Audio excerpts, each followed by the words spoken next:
we have done tremendously well with the resources that we have at our disposal with regards to covering the waste. The fire was initially about maybe 40 to 50 acres. We now have it now at least 80% contained. Now down to about maybe 2 to 3 acres. That's still smoldering, kind of, and we still have a lot of smoke from that 2 to 3 acres. We are working consistently and continuously 12 to 13 hours a day trying to abate the smoke that we understand it is a nuisance for various areas, but we watch which way the wind is shifting and we work behind the wind, so that we wouldn't cause the guys who are actually working the fire to get sick or whatever like that, right? This fire, we should understand about this fire. This is a subterranean fire, and once fires go underground, they are even more tedious to abate. Okay, but our guys, like I say, our guys are working consistently hard to try to get all this smoke and stuff out. That well over 20 plus acres were on fire and smoldering when I left the island a week ago.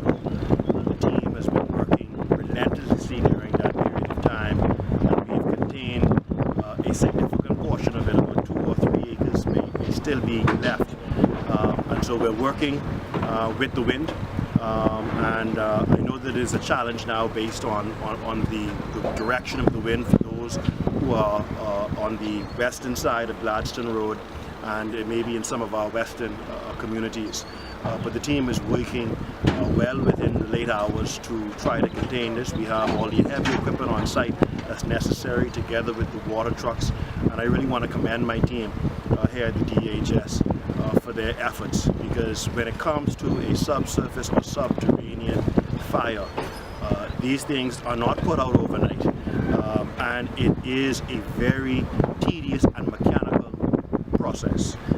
Sometimes water does not work to your benefit with a subsurface fire, and you have to understand the material that exists underneath and the level of combustion that takes place when you're fighting these fires. And so the team has really done a very good job in trying to contain as much of the area as they have within a short period of time. And we sincerely hope that this will be put to an end over the next few days. The recommendation or advice has been that this probably will go on for another week to 2 weeks. We are moving as aggressively as possible, but we require Mother Nature and the wind to also cooperate with us in that regard. So we will continue to provide the public with regularly scheduled updates throughout the course of the week.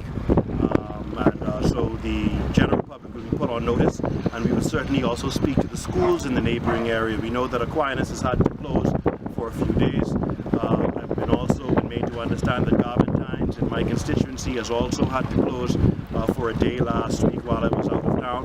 We're going to try to minimize as much of the impact to the neighboring communities as much as possible, but this is a work in progress, and so I thank the Bahamian people for their tolerance, but I truly want them to know that the team here at the Department of Environmental Health Services are working night and day to put out the smoldering smoke that is finding its way into